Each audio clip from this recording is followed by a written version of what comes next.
আজ আমরা দেখব কিভাবে উৎকৃষ্ট মানের ভালো পেঁপের বীজ প্রস্তুত করা যায় নতুন চারা গাছের জন্য।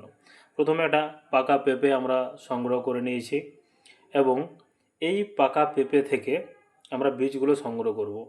একটা জিনিস মনে রাখতে হবে যে বীজের আবার বিভিন্ন রকম ক্যাটাগরি আছে।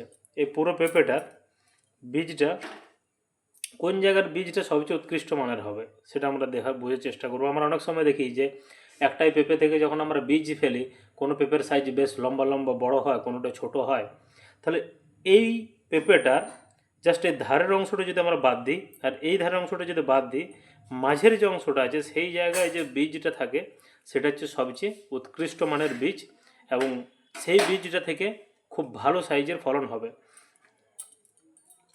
এবং এইভাবে আমরা বীজগুলো আস্তে আস্তে বার করে পরিষ্কার করে সংগ্রহ করে রেখে দেবো নিচে এক জায়গায়, এবং এগুলো আমরা একটু শুকিয়ে নেব রোদে, এবং শুকিয়ে নেওয়ার পরে পুনরায় একটা জায়গাতে মাটি দিয়ে টব করে চারা বার করব।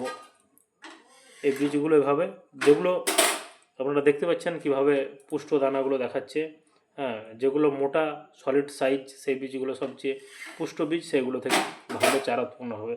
এভাবে বীজগুলো সংগ্রহ করে নিচ্ছি এখন, এবং এটা 2-3 দিন রোদে দিয়ে শুকিয়ে নেব। তারপর আমরা দেখব যে কীভাবে নতুন পেঁপের চারা তৈরি করা যায়।